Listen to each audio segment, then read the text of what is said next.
तस्मै श्री गुरुवे नमः। श्री चैतन्य मनोभीष्टं स्थापितं येन भूतले स्वयं रूप कदा मायं ददाति स्वपदान्तिकम्। वन्देऽहं श्रीगुरुन् श्रीयुतापथकमलम् श्रीगुरुन् वैष्णवंश्च श्रीरूपं साग्रजातं सहगणा रघुनाथान्वितं तं सजीवं साद्वैतं स्वागतं परिजनासाहितं चैतन्यदेवं राधा कृष्णपादान् सहगणा ललिता श्रीविशाखान्विता। हे कृष्णा करुणा सिन्धो दीनबन्धो जगत्पते। गोपीश गोपिका कान्ता राधा कान्त नमोऽस्तुते। काञ्चन गौराङ्गी राधे वृन्दावनेश्वरी वृषभानुसुते प्रणमामि हरिप्रिये। वाञ्छकल्पतरुभ्यश्च कृपा सिन्धुभ्येव च पतितानां पावनेभ्यो वैष्णवेभ्यो नमो नमः। जय श्री कृष्ण चैतन्य प्रभु नित्यानंद श्री अद्वैत गदाधर श्रीवासादि गौरभक्तवृंद। हरे Krishna Hare Krishna, Hare Hare Krishna Krishna, Krishna Krishna Krishna Krishna, Hare Hare Hare Hare, Hare Hare Ram Rama, Hare Hare Ram Rama, Ram Rama Ram Rama, Hare Hare Hare. Hare. Hare Krishna. Hare Krishna, Shashwin. Thank you so much for the wonderful Mangalacharan. Prabhuji, we are reading from the Srimad Bhagavatam, second canto, second chapter, verse number 18 today. Yes. Yes, yes. So, can we start off with the recitation of the verse, Prabhuji? Yes, please do that. Okay, Shashwin, will you be able to do it? Yes, Prabhuji, thank you. Om Namo Bhagavate Vasudevaya. Om Namo Bhagavate Vasudevaya. Om Namo Bhagavate Vasudevaya. Narayanam Namaskrityam Naram Chaiva Narottamam Devim Saraswatim Vyasam Tato Jayamudiraye Nashtaprayeshu Bhadreshu Nityam Bhagavata Sevaya Bhagavate Tamashloker Bhaktir Bhavati Naistiki Param Padam Vaishnavam Mamananti Tad Yanneti Neti Tiyatad Utsikrisva Vishrijya Dauratmyamananya Saudra Hridopaguhyara Padam Pade Pade. Hare Krishna.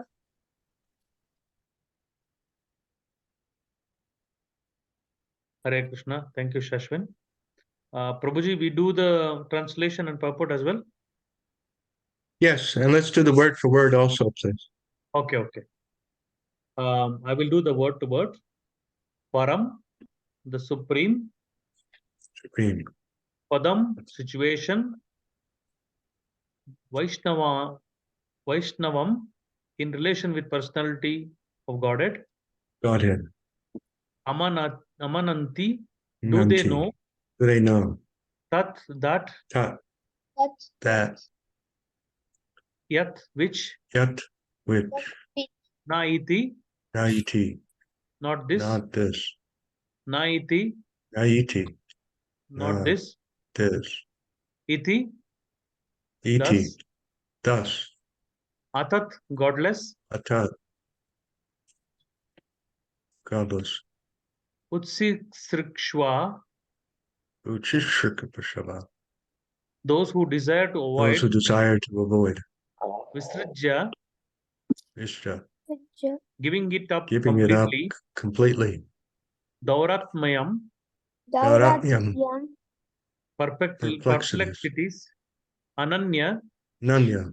absolutely. Absolutely. Sauhrudha, Sohrada. in goodwill. In In goodwill. Hruda upaguhya, Rida upakuya. taking them into his heart. taking Taking them them into his heart. Arha, that which is only worshipable.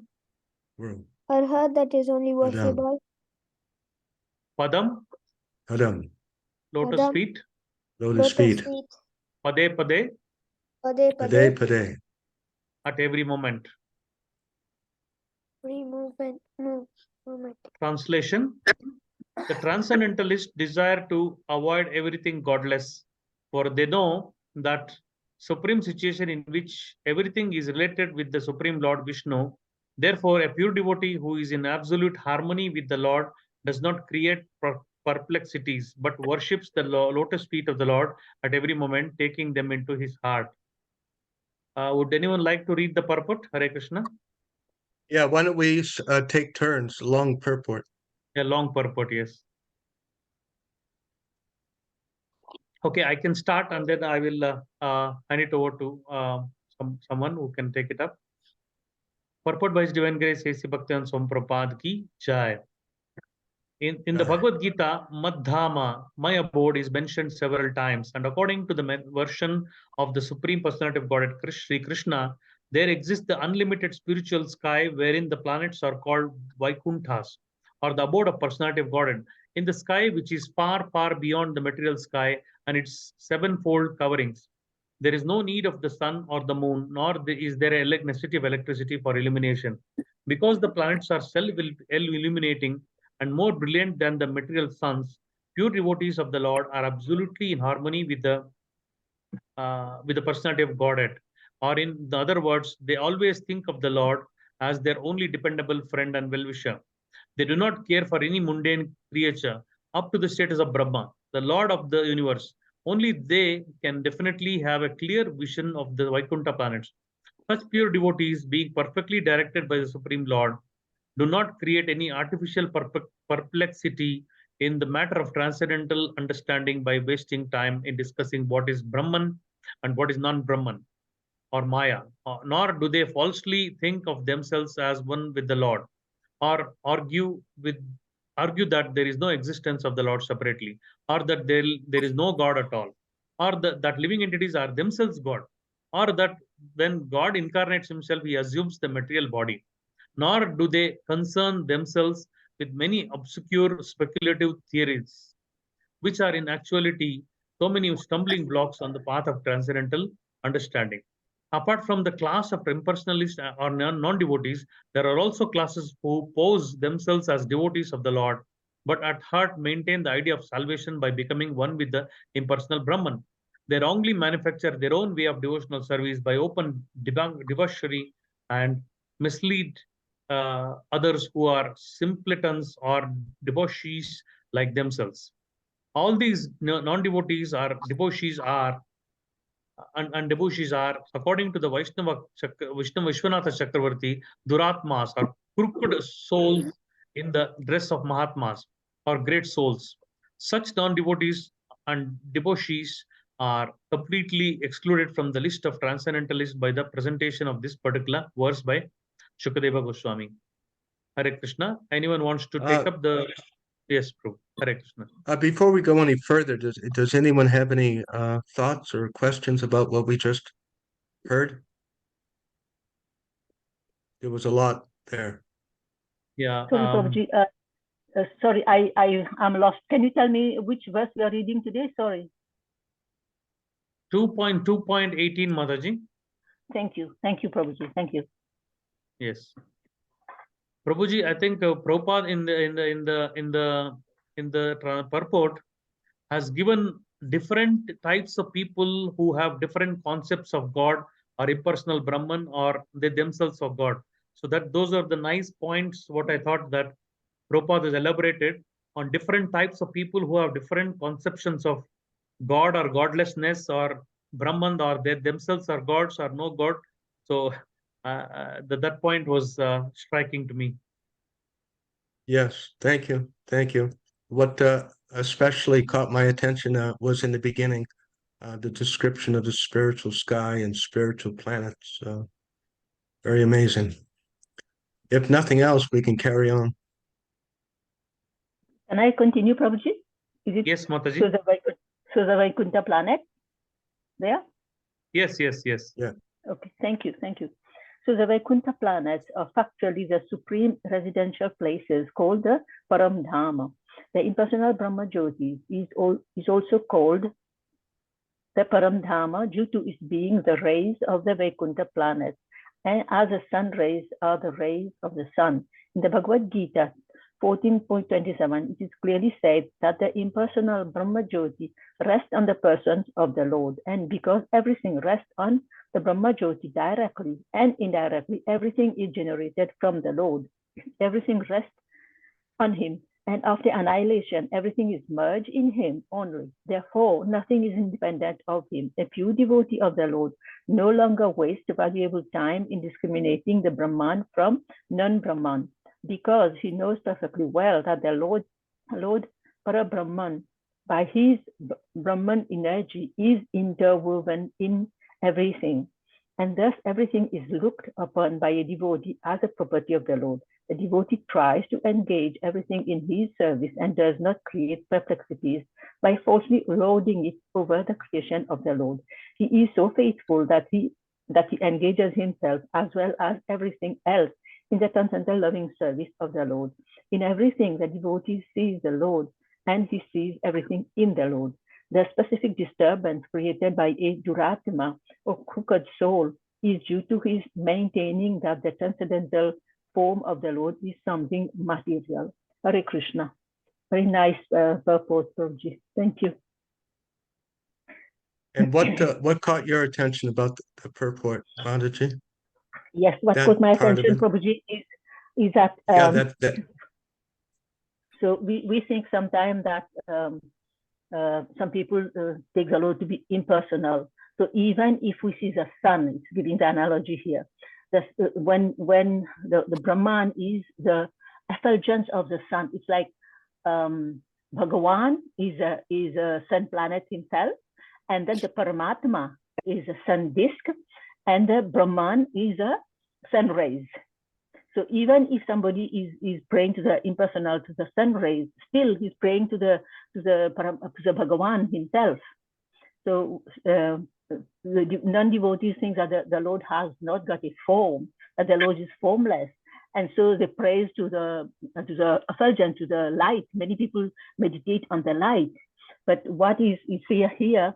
A pure devotee, he does not discriminate. He will see the Lord in everything, and he sees everyone in the Lord.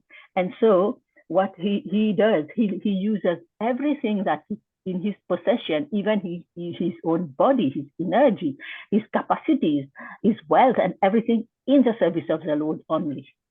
Hare Krishna. Thank you so much. Very, very nice. Anyone else? Something that caught your attention more than other? Any comments or questions?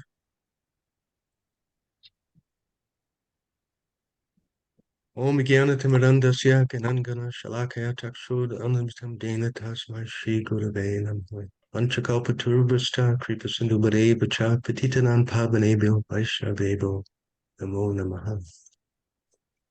So this verse, we're continuing with Canto 2, the Cosmic Manifestation, Chapter 2, the Lord in the Heart, and today's text number 18. This verse is quoted many times. It is it must be an important verse. It's quoted by Srila Prabhupada in Srimad Bhagavatam in different places. It's quoted in Chaitanya Charitamrita by Sri Chaitanya Mahaprabhu and other pure devotees. I'll read the verse again. The transcendentalists desire to avoid everything godless, for they know that supreme situation in which everything is related with the Supreme Lord Vishnu. Therefore, a pure devotee in absolute harmony with the Lord does not create perplexities, but worships the lotus feet of the Lord at every moment, taking them into his heart. So different parts of the purport, Srila Prabhupada actually answers what different words mean in that translation, like perplexities. At the end of the purport, he explains that the perplexities are when people try to enjoy God's property, the energy of Krishna, without recognizing its connection to him. And that creates a confusing situation. We actually become criminals. That may seem like a strong word, but if we take something from anyone without asking or without acknowledging the owner, it's a criminal.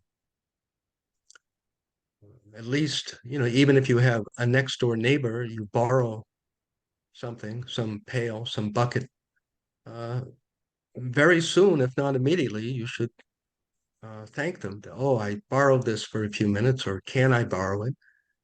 Because it belongs to someone else. It's not ours.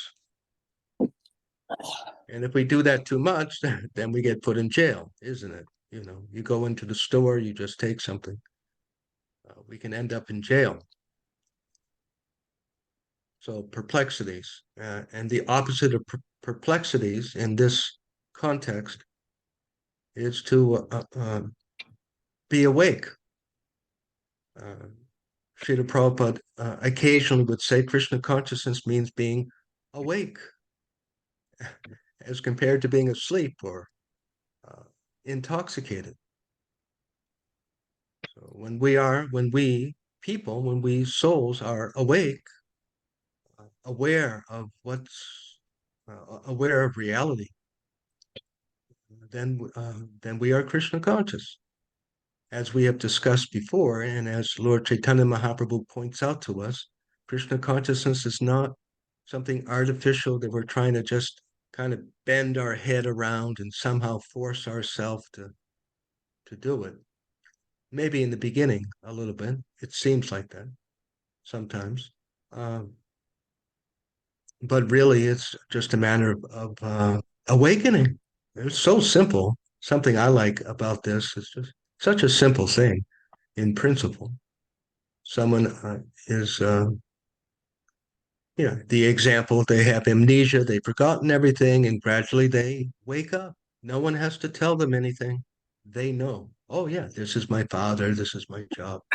So Krishna consciousness is just like that.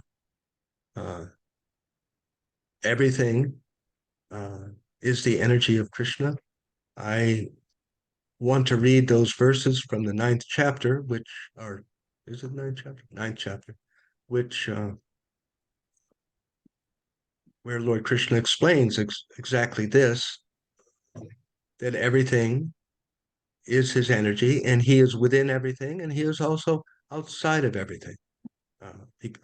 As Srila Prabhupada writes near the end, a pure devotee of the Lord no longer wastes valuable time discriminating Brahman from non-Brahman, because he knows perfectly well that the Lord Para-Brahman, by his Brahman energy, is interwoven into everything. So our philosophy, the technical name is called panentheism. So in philosophy, there's the different categories of what they call a world view. The most foundational understanding that we all have, whether we know the particular word or not, everyone has some belief, or some even deeper than a belief, a conviction that this is what reality is, somewhere deep inside. And many of us, we learn this perhaps from in school or from our parents, or we come to the conclusion ourselves. Somehow And we usually don't think about it again unless we have to. This vision of reality. So there's technical names. We know some of them, the theism, which means behind reality, at the root of reality, is a personal deity, a personal being, conscious being, theism, and then atheism. Then there's something pantheism. Pantheism means that God is everything, that God doesn't have any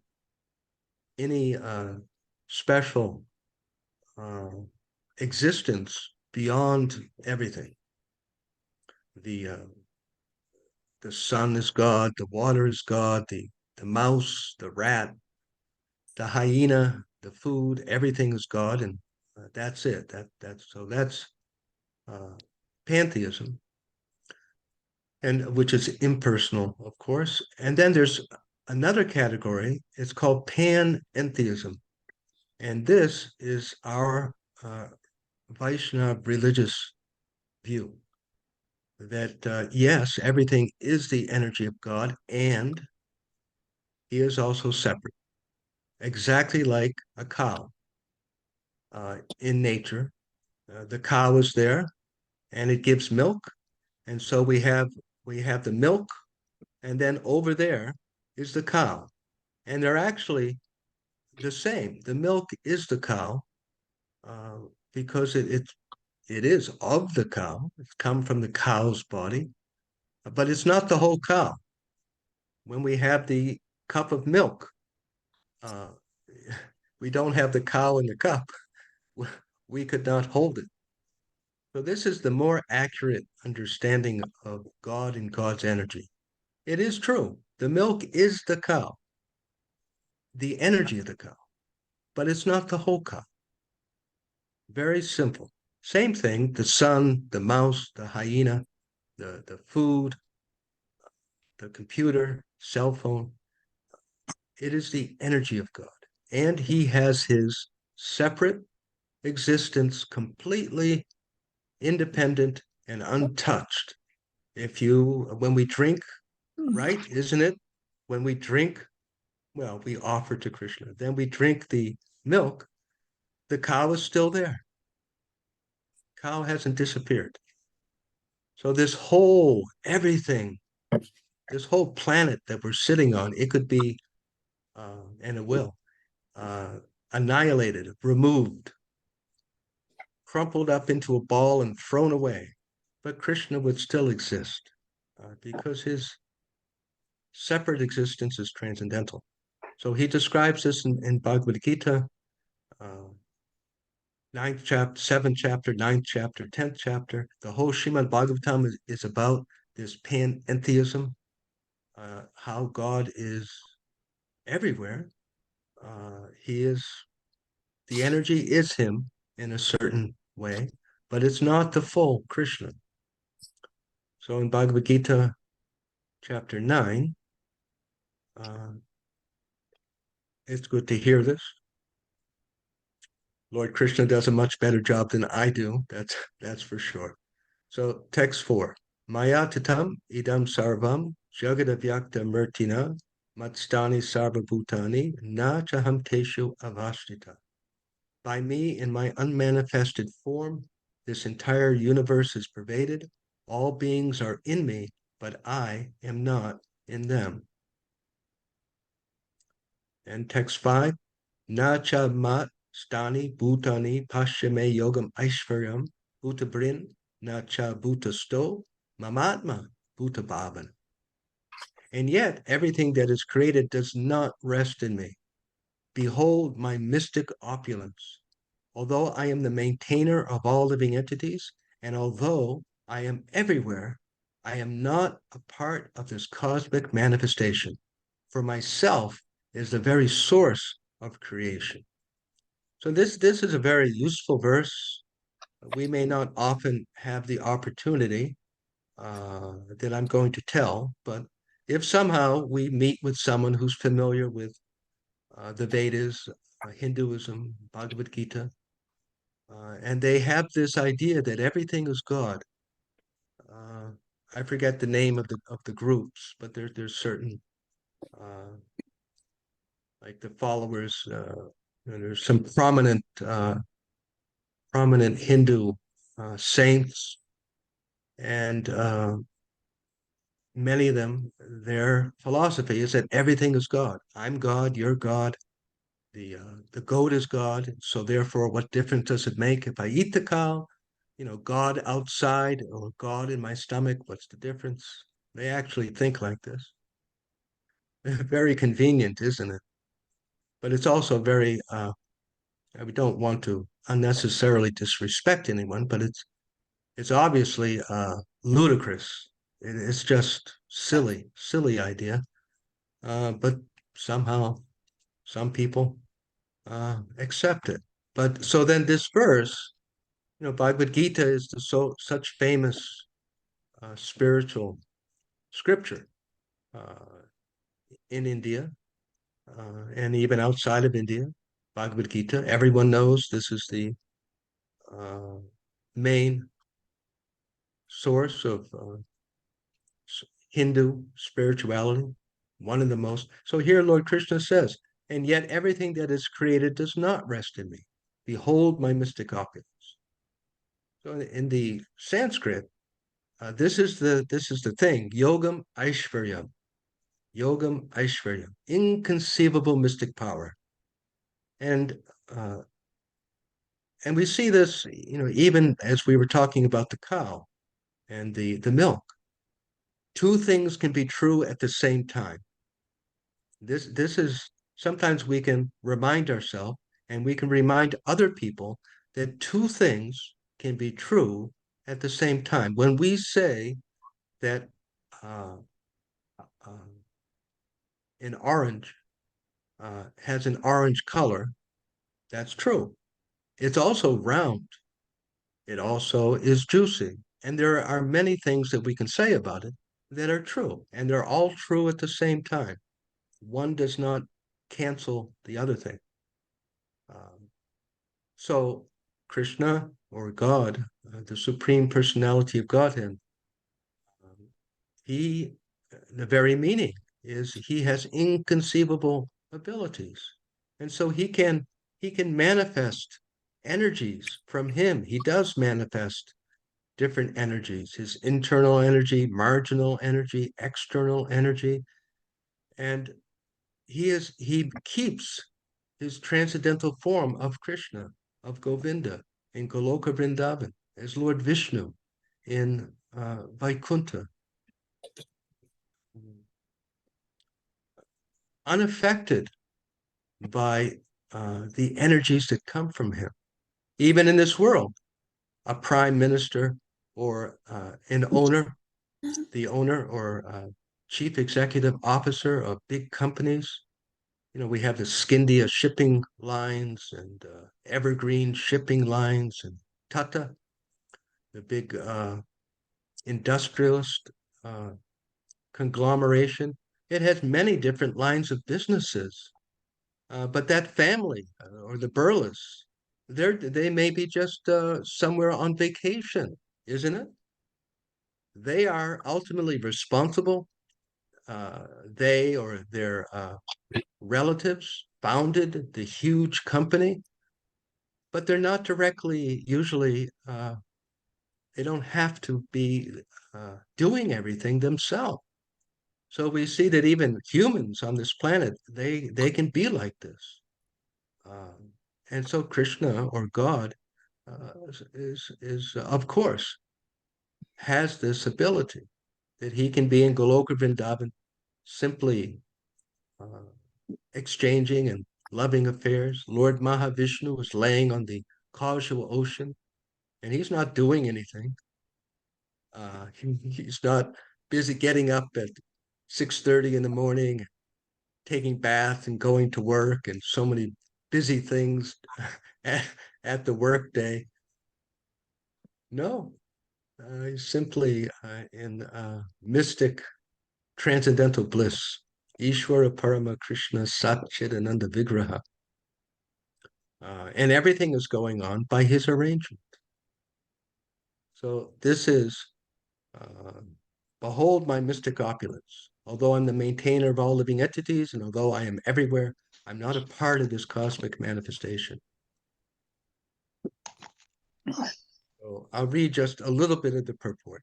The Lord says that everything is resting on him, matstani sarvabhutani. This should not be misunderstood. The Lord is not directly concerned with the maintenance and sustenance of this material manifestation. Sometimes we see a picture of some great being holding the earth on his shoulders. He seems to be very tired holding the great planet. Such an image should not be entertained in connection with Krishna, upholding this universe. He says that although everything is resting on him, he is aloof. So, interesting thing, as we may know, we become our character becomes what we meditate upon and what we associate with. There is one verse in the first canto. We've already passed it by. First canto, when Lord Krishna is going back to Dwarka, so he goes into Dwarka. So there was a verse that describes that one of the mystic powers of devotees is that because they meditate on the transcendental nature of Krishna, they become transcendental. Because the devotee, that means me and you, all of us, to the extent that we truly, really are aware of Krishna's, of the spiritual world, of Krishna's spiritual nature, of our own spiritual nature, then to that extent, we also become transcendental in mind. Mamcha yovya pacharena bhakti yogena sevate sagunan samatitaitam brahma bhuyaya kalpate. So some number of classes we were discussing the different benefits of actually thinking of Krishna. I remember speaking with one young man from India. This is true. I'm not making this up, and I'm not making fun. But I'm sharing it because it is a little funny, I think. So I was asking him, so you've read Bhagavad Gita? And he said, yes, I have read. And it was the way somehow I thought, I'm not sure he really had. So I asked again. I said, you've actually read the whole Bhagavad Gita? And this is what he replied. I'm not making it up. He said, well, it's on my grandmother's bookshelf. I know Bhagavad Gita. He actually said that. Yes, it's on my grandmother's bookshelf. Yes, I know Bhagavad Gita. So,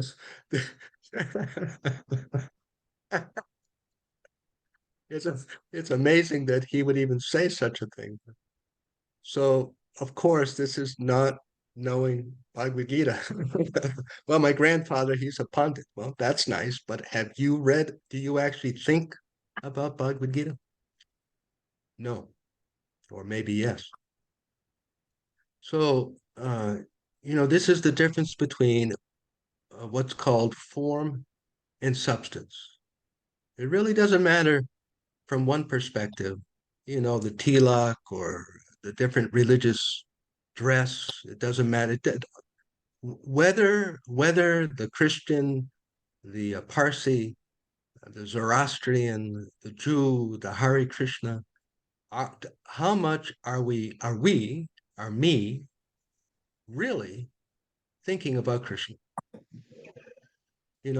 When we're honoring our dinner, our lunch, our breakfast, are we thinking about Krishna? Sometimes it's hard because people are talking around us. But how much are we really meditating on Krishna, connecting, thinking about how, the flour and the water and the salt and the chili and ghee and coconut oil, so many things, fruits, vegetable, how it has come from Krishna. Meditating on Krishna, thinking how there is Lord Krishna in Goloka Vrindavan with Lord Balaram, And then from Lord Balaram is expanded the Chaturvyuha expansion of Vasudev, Sankarshan, Pradyumna, and Aniruddha.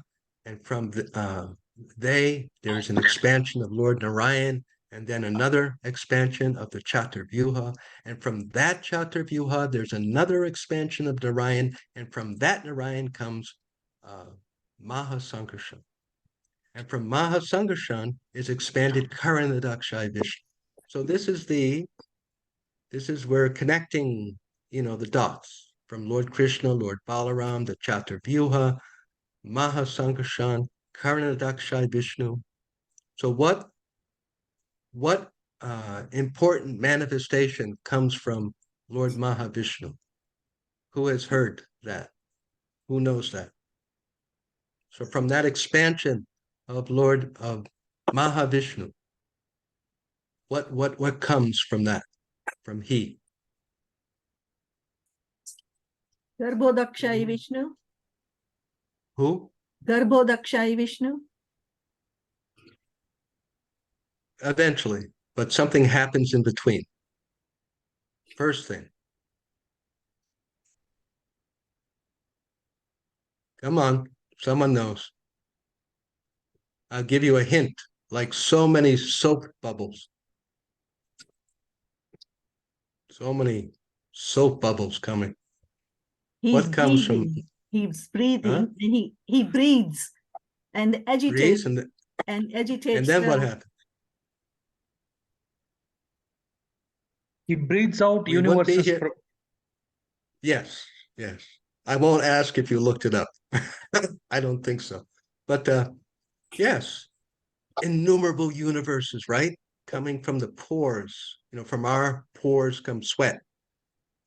But from his pores come unlimited universes, right? And then, as Mataji said, then in each universe there is, next, who is that expansion? Who is on the bottom half of the universe? Kshirodakashai. Not yet. Laying on the bottom of the universe, the lotus flower comes. Someone said, Brahmaji. Well, he comes. Garbhodakshay Vishnu.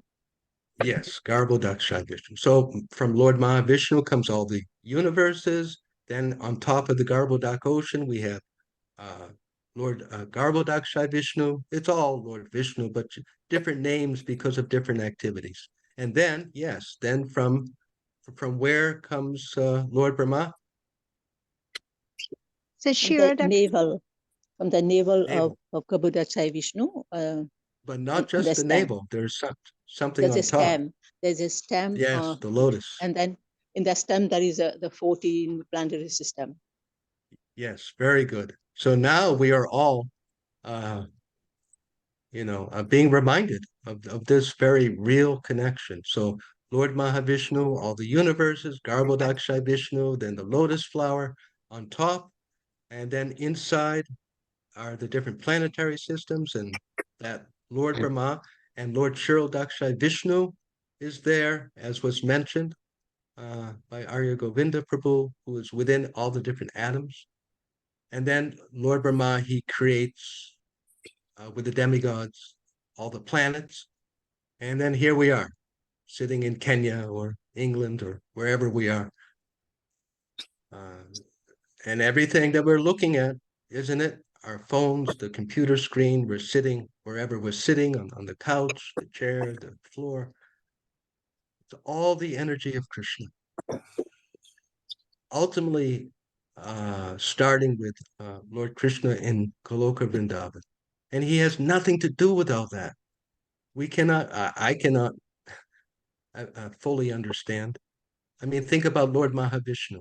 All the universes come, right? Like footballs or cricket balls, and just tens and thousands and millions. And he's just laying on this causal ocean. And he's not involved directly, which can be a little, for me, and others, this can be maybe a little scary, or because it seems so disconnected. Then if he's not involved, then what is my connection with him? And what is his? But he is aware, as Arya Govinda Prabhu pointed out, Shiro Dakshai Vishnu. So he is aware, and he has arranged this whole material world with all the different laws of nature and laws of physics and law of karma. So he has made this big arrangement, and we, you and me, according to what we want, where we want to be, that's where we are. God does not make us do anything. He does not bless us. He does not curse us. In some religions, sometimes we hear people say, "Oh, God blessed you. You have such good children." And of course, it is. We without Krishna, there's no children. There's no graduation. There's no job. There's nothing. But it's not quite like that. Right? It's not that Krishna wakes up in the morning and said, "Oh, I think that person over there, that man and woman, they're going to have very good children." It all depends upon our karma, our own work. And that's how it is here, right? Right? No one, some college does not just send a degree in the mail. Oh, now you are a computer engineer, you can get some good paid job. Right? We have to work, and we have to want it, isn't it? So that the whole everything is like that. So Krishna, so that's what it means that Krishna is not directly involved. He sets it up, he gives the opportunities, he gives the arrangements, he gives the intelligence, everything. But we are responsible. So no one can blame him.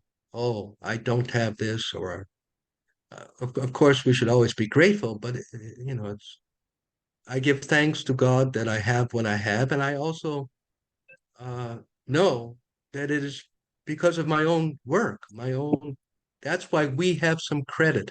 It's not that we can't take some credit or we can't give credit, in a relative way. Yes, this actress, this celebrity, this owner of a company, they worked and they get credit and they suffered.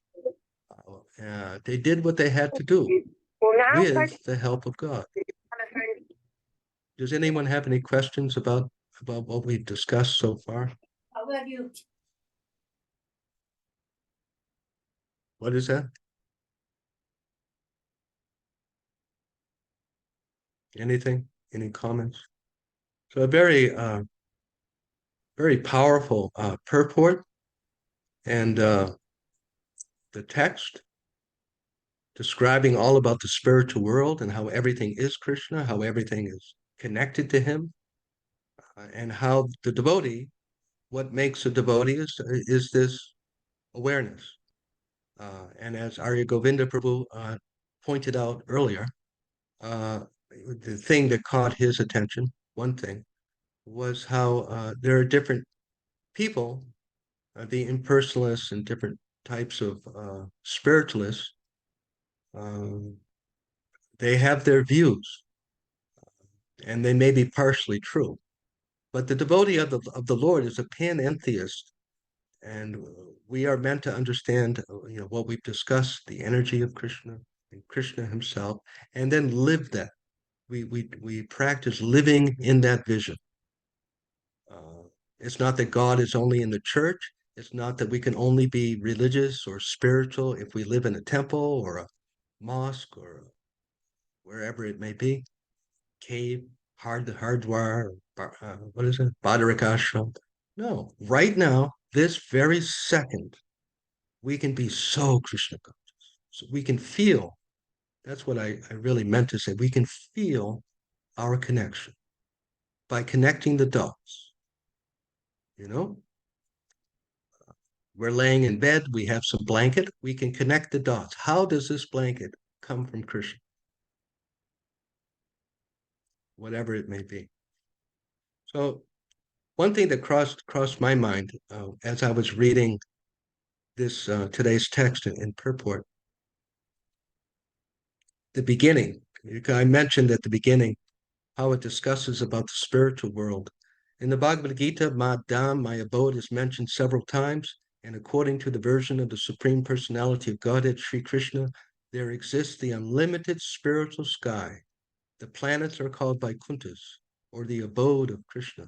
In that sky, which is far beyond the material sky and its sevenfold coverings, there is no need of the sun or moon, no need of electricity, because the planets are self-illuminated more brilliantly than the material suns.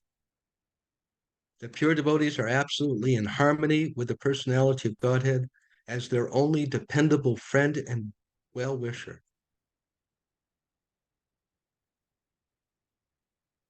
So we are, isn't it? Just that we can have to know about this, just to know that there is a spiritual sky is such a very rare thing. It is so rare. And it is something that Lord Krishna wants. In the 10th canto, in that pastime when Nanda Maharaj is being eaten by the serpent, is being eaten by a snake, and Lord Krishna saved him. And then afterwards, I believe there was a fire, and Lord Krishna saved the residents of Vrindavan from the fire. And so they were thinking that you are Lord Narayan. You are not just a cowherd boy. And so Lord Krishna explains that yes, and your destination is the spiritual world, Vaikuntha. And I want that everyone know about the spiritual world and Vaikuntha. Krishna wants us back in the spiritual world. He doesn't want us to suffer unnecessarily, but he will not force us. We have to want, we all have to want to go there, to be with him. And then he is more than happy to help us very, very much. There was one lecture given in Mayapur in India a long time ago, maybe 1979 or something. One sannyasi was giving a class. So this is very important, I think. So he said, do we know what it means? Do we really understand Namaste Saraswati Devi, Gauravani Pacharine, Nirvasesha, Shunyavadi, Pastyacha Deshatarine? That we offer our respectful obeisances unto you, Srila Prabhupada, the servant of Saraswati, Bhaktisiddhanta Saraswati. You are very kindly teaching this divine message of Krishna consciousness. Namaste Saraswati Devi, Gauravani, preaching the message of Lord Chaitanya, Pracharane, and you are Nirvasesha Shunyavadi. You are destroying the atheistic, impersonal conceptions of reality.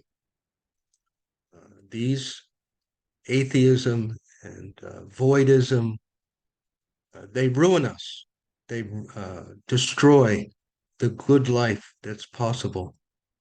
So Srila Prabhupada, so this sannyasi was saying, how much do we really realize that we recognize it, that we appreciate it? That really, what that verse means, that obeisances, pranams, is that Srila Prabhupada is saving us. He's saving me, he's saving you, he's saving anyone who takes shelter of it. Not because Srila Prabhupada is the source of liberation, ultimately, but because Gauravani, because he is carrying the message of Lord Chaitanya Mahaprabhu. He is carrying the message of Lord Krishna. He is teaching this Bhagavad Gita. So, the point being made is, how grateful we should feel to His divine grace, A.C. Bhaktivedanta Swami Srila Prabhupada, our ISKCON founder. Obviously, so many of us did not meet him physically or have his direct company, but we have his company in all of his writings, in all of the opportunities that this ISKCON society offers for connecting with Krishna. So how much grateful we should feel. So around that time, Srila Prabhupada was walking in Mayapur. So like many places, in Mayapur, there are small, what do you call them? Irrigation. The water comes down little channels for the fields. So you have to step across them. So he was stepping across and he held out so one sannyasi held out his hand that if you want, please hold my hand, my arm, so you can step over this water, the water channel. So Srila Prabhupada held on, and then stepped across, and then he slapped it away very quickly. He pushed it away, and he turned, and he looked at all the devotees, and he said, "That is the Mayavadi." We think Mayavadi is something philosophical, right? It is some particular viewpoint. But he said, "This is the Mayavadi, that I take the help of my guru to make my life better, and then I kick him away. I don't think of him anymore." Very hellish mentality. Not just with guru, but anyone, right? Our parents, our friends, anyone who helps us. Not to appreciate them, not to remember the help that they have given to us or made possible for us. So the bhakti is just the opposite, right? Just the opposite. That we try, the whole point is to increase our appreciation, to increase our love for our mentors, for other devotees, for our spiritual master, for Lord Krishna. Everything we do, everything. Like we were talking, we're laying in bed, we have some blanket, it's cold. So it's an opportunity to love Krishna more. Yes? Oh, thank you, Krishna. You're so kind. You've made this possible. Yes, I work for it. I went to the store and I bought it. But without you, there's no blanket. There's no bed, there's no food, there's nothing. And to appreciate my spiritual master, it is more important to make our love for our spiritual master and other devotees, our mentors, strong, more than Krishna, because we don't know, more or less, we don't know Krishna that much. But we do know our mentors. We do know advanced devotees. We do know our spiritual master. We do know Srila Prabhupada. And it is they, right, who help us to love Krishna. So, and so many reasons it's so important to remember this, that what I'm hearing, anything I'm doing, anything that happens, this is possible by my spiritual master, by Krishna, by my devotees, other devotees association. And then we feel some appreciation and love for them. And then with that love, that protects us, isn't it? Then we're more close and stuck to Krishna. There's less chance of falling away because we have that real love. There's nothing stronger than love. Love is stronger than knowledge. Bhakti is above jnana. When me, or any of us, there's always some challenges, right? There's always some difficulties. And we take the knowledge, I'm spirit, there's Krishna, there's the spiritual world, all these things, all this knowledge. And it does help us to carry on, yes? Macha sparshas to kantaya shitoshna vikudaguda. Oh, it's only temporary, just tolerate it, right? All these things. But even stronger is love. That I have appreciation for my guru, for Krishna. And even if we're not able to have the knowledge, the bhakti will carry us. And if you have both, so nice, so much strong and fixed, and will protect us. And what's the opposite? Is this so see, this is the dangerous thing. If we we become averse, our mind becomes critical of devotees, then what? You become critical of the guru, we might as well cut our head off, right? Because if we're not liking guru, we're not going to be liking his teaching, and then we're doomed. You see? So it's so very, very important to deliberately try to connect so our appreciation grows. And so this is why not associating with non-devotees. You see how bad see why that could be so dangerous. You associate with some friends, some relatives, some worker, and they're putting down and they're criticizing Krishna or the devotees, ISKCON, right? We may not think so, but it does have an effect. It does have an effect, especially always, but especially in our beginning years, because whether we know it or not, we still have some evil.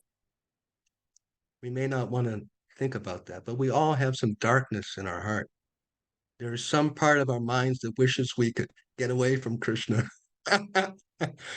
And it's true. And actually, it stays for a long time. So if we associate with someone who's giving us some excuses to go away from Krishna, we'll start to have doubts. There are different reasons. It's interesting if we are mentoring or just we mentor ourselves. If we find that our mind or someone else is having doubts all of a sudden, well, how do you know this? How do you know that? There are different reasons why that happens. Number one, it could be a genuine, question, an intellectual doubt. Or it could be that our mind is looking for an excuse to go away. I remember living in a brahmachari ashram a long time ago. So just men and new men. They were just very new, 1 week, 2 weeks, 1 month. So it was kind of because even, I'm no different. I have the same mind. So it was kind of amusing though. Sometimes a man would start to say, well, how do you know this is true? How do you know that is true? And a couple of times I didn't even bother with that. I just said, what's her name? How long have you known her? Because really, he just wanted to go see his other girlfriend. The doubts had nothing, they weren't real. You take away that interest to see the girlfriend or go back to his music playing or whatever it is the mind wants, and all those doubts go away. Boom. They're not real doubts. So often these doubts, they have their roots in material desires. And it could be a mix. There could be some, well, how is it that Krishna can do this? And that's a real thing. But then it's mixed in with that darkness to want to get away. So the approach is two. One is to reduce the material desire, which is stimulating the doubt, and then the other is to give some reasonable explanation. Very interesting psychological thing, but it's very real, and it's within us, and it's within all of us. Yes.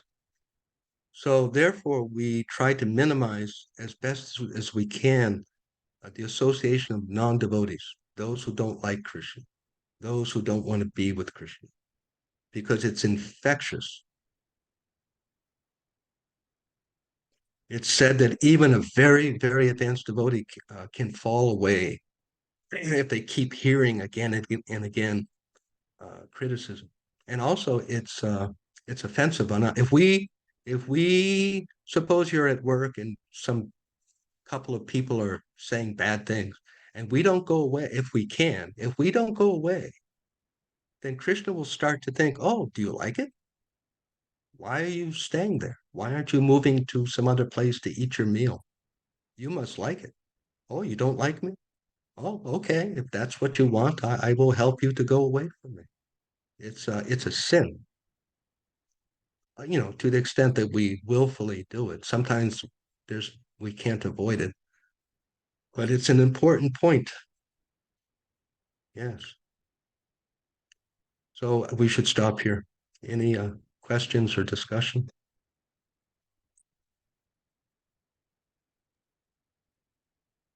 Hare Krishna, Prabhuji. Also in the Brahma Samhita, Lord Brahma prays, and then also in the Bhagavad Gita, Krishna says that whoever surrenders to Krishna, he will remove their sins, and then he will remove their karmic reactions. I mean, how far? I mean, it's like the way we surrender. I mean, how much he removes the karmic reactions. I mean, very difficult to understand, Prabhuji. Yes, yes.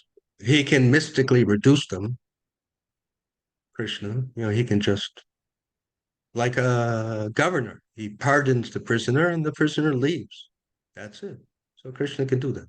We were meant to be in some bad accident or stay in the material world for 50 more births. He can reduce it. He has that ability. And also, if the truth be told, he can accelerate. If he thinks that we can handle it, he will accelerate our suffering, to put it simply. It will be reduced, but we will get a little more quicker. It does happen, but it's for a good reason. So we put up with that. Oh, I'm getting it quick, and then it will be over. And yeah, good point. Yes. Anything else?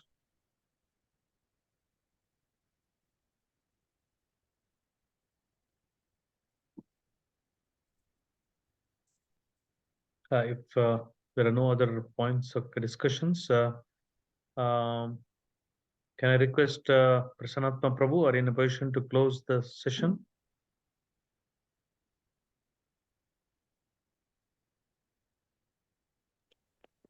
Hare Krishna, Prabhu. Prabhu's and Mataji's.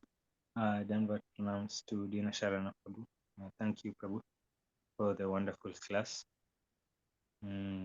And realizing, especially the importance of being away from impersonalism and not giving away our minds to such philosophies. So yes, thank you so much, Prabhu. Also on realizing how important it is to see God in everything, as well as everything in God, the Krishna rather, and yes, how much Krishna cares for us, how we can change even our destinies also and our karma. So thank you so much, Prabhu, for the wonderful class. Thank you also for the assembled devotees for giving your time to come and have this sangha and for blessing me with the association. Thank you so much. I'll request the assembled devotees to please unmute and chant the Hare Krishna mantra in appreciation of Grace Dina Sharana Prabhu for the wonderful class. So please let's join. Hare Krishna, Hare Krishna, Krishna Krishna, Hare Hare, Hare Rama, Hare Rama, Rama Rama, Hare Hare. Vancha Vanchakalpatarubhyascha कृपा सिन्धुभ्यैव च पतितानां पावनेभ्यो वैष्णवेभ्यो नमो नमः. Srila Prabhupada ki. Jai. Thank you so much for your association and the opportunity to remember all these things. In the beginning of the Srimad Bhagavatam is described that, about Maharaj Pariksit and Shukadev Goswami, that the speaker, the listener, that everyone is so much benefited. This is our boat, for crossing the age of Kali. We meet regularly and we hear it and we all benefit. Yes. Hare Krishna. All glories to His divine grace. A.C. Bhaktivedanta Swami Srila Prabhupada. Thank you, Prabhu. Thank you, Prabhuji. Hare Krishna.